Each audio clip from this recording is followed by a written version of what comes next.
have been meaning to do an update, but I have had a million and one Dalmatian things going on, and I don't even know if I have. Yeah, I thought so. Okay, so if the audio wasn't there, we're going to get into a brief overview and something I'm noticing linking to Aries and Chiron. Now, it is going to exit, it's going to move into Taurus, and then it's going to move back into Aries again, so it's not over. And we're looking and grappling with some of these issues, and I'm already noticing some patterns coming through, and I'm like, oh my word. And I have spoken to a few Libras, be it its sun, moon, or ascendant, and they are noticing some of these things coming up. And what is the best way I can describe it? Two ways it can be showing up. It is an onion peel, depending on the degree point that you had. Say you were having a Chiron return. Depending on that degree point, you may have already moved over that. So it could be that you're the witness to this and you're looking at, okay, where you stand right now. What am I going to do with those things? Is it something that's ever going to be healed?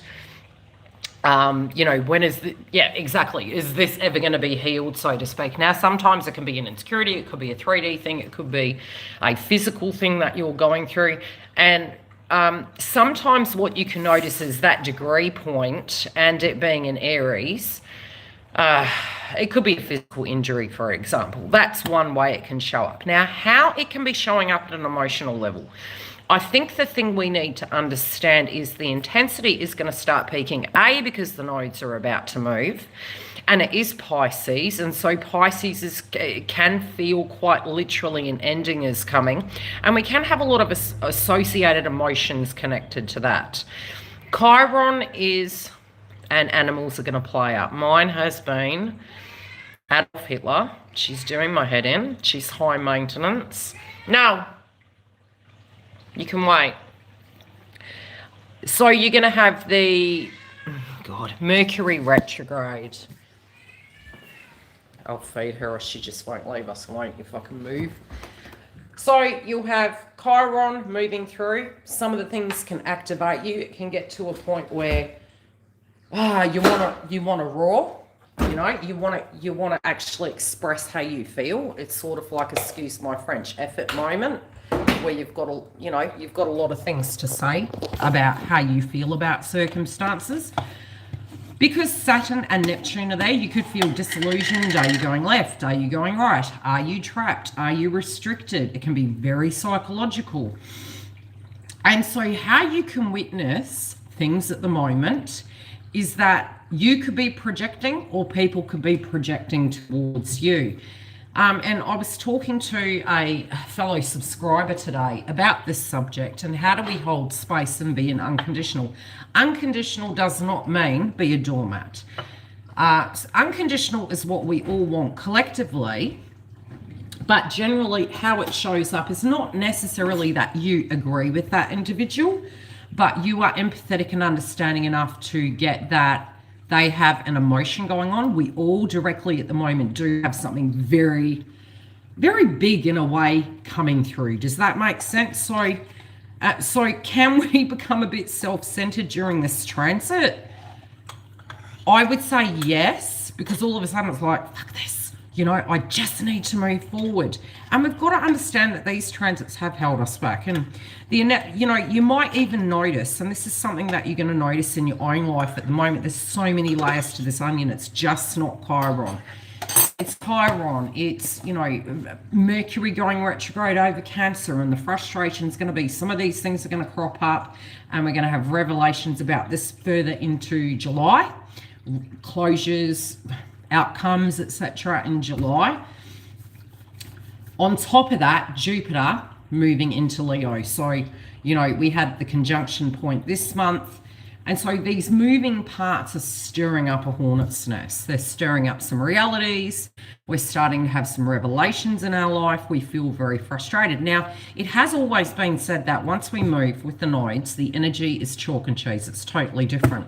A lot of people are wanting to fast track this situation, but the most delicate way I can describe the Pisces energy, which I need us to understand, and it's quite a Scorpio way of describing it.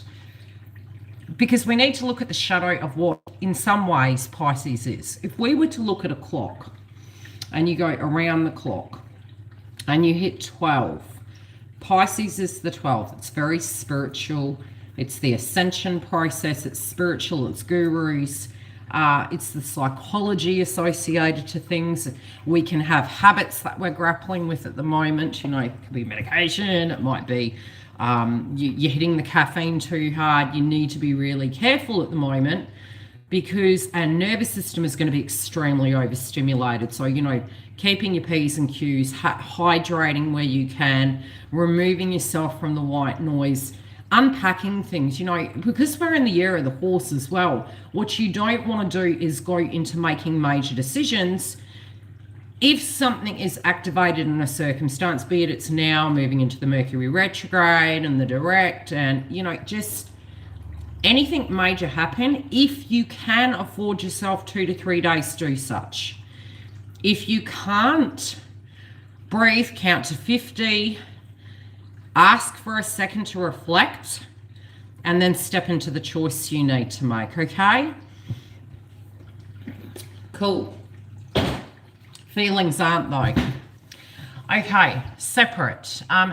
You may find in your own personal life, there can be a lot of people that pass. So the reason I say that is because, like I said, Pisces moves through the 12th house.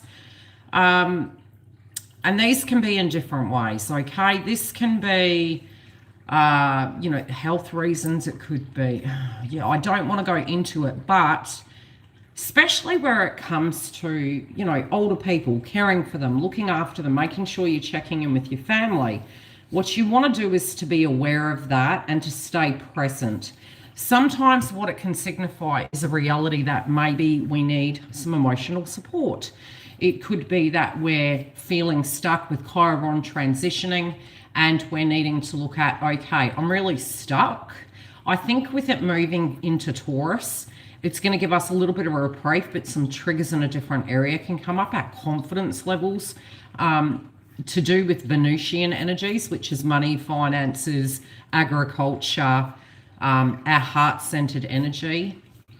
That can come about, but it's going to move back into Aries again, which is you as an individual. So it's going to be, okay, how do I feel about this? And so, you know, Aries is a Mars energy. It wants to move forward. It doesn't want to wait. It just wants to move forward. But because we have Saturn there, it's almost like Saturn is the voice of reason. It's coming in going, yeah, you probably need to think about the structure before you start playing Jenga. There can be a system, a routine, there could be an entity you need to deal with in some shape or form to actually resolve a situation, to have the clear data, crossing the T's, dotting the I's, so you can get from point A to point B. I'm Pisces and Mars was in retrograde, so I might need a sandwich today. Oh, really? Yeah, so some people have been saying that they have been eating a lot. And, you know, Mars and Taurus can, again, make us actually spend more. It can make us eat more. We could be more passionate. Yeah, there could be crimes relating to love, which I hope not. But there are those possibilities. But the one thing to be aware of is self-awareness with communication with individuals at the moment, because what you're going to find is some people are going to be quite triggered. So you might love them.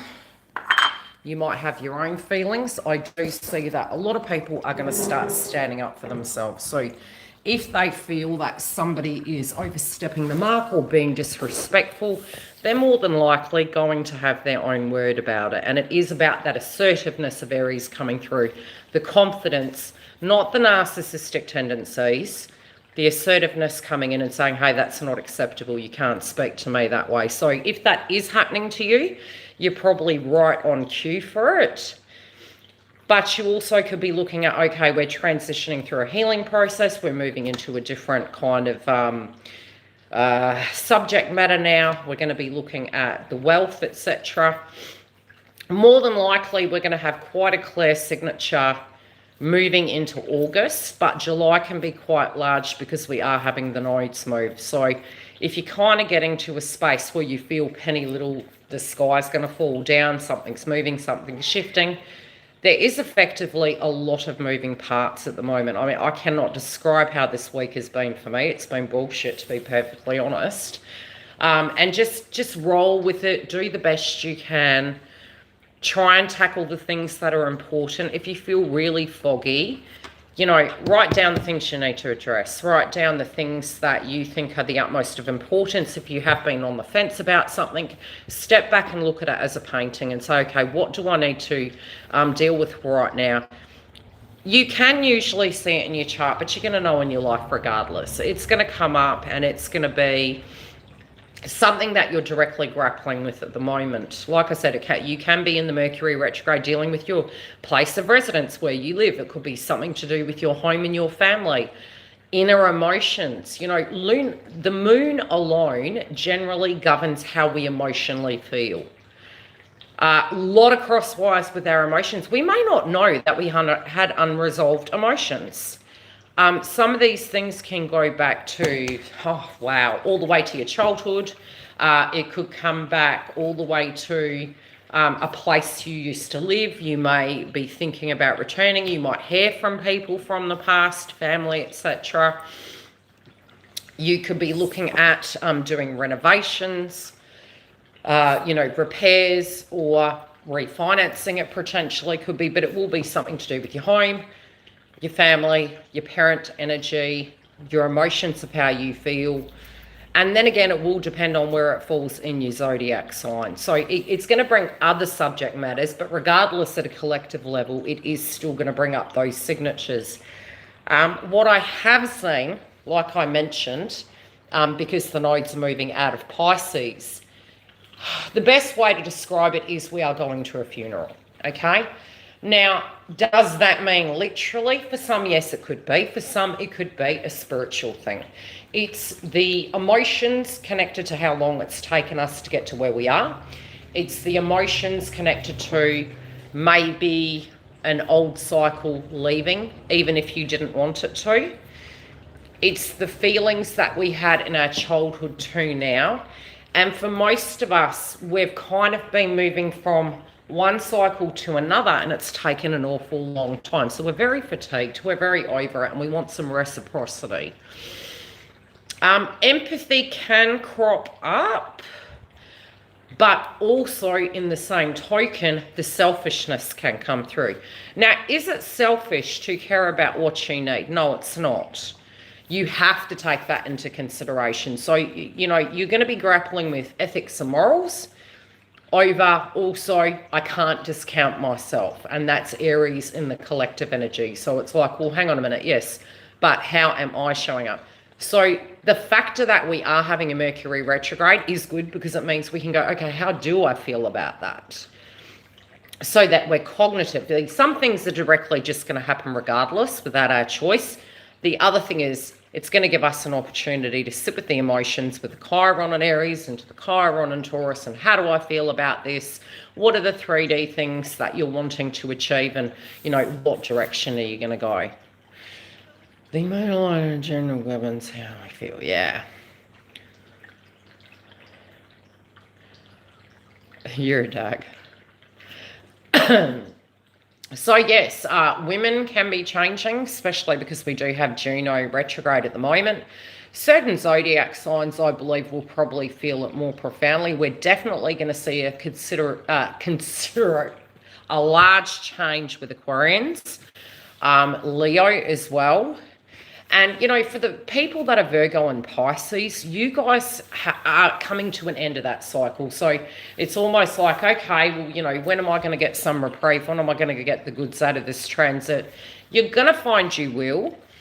The hard part is being in Pisces, it's very psychological. Even though you guys naturally have that in your zodiac signs, it's still a very different energy when it comes to the nodes. So it's almost like you versus other people, and it's not just going to be intimate relationships. It can be your co-workers, it can be your family, it can be your finances, and having to just roll with it. It's like really working with that unknown, and you're going to find you are going to be working with things that are more known.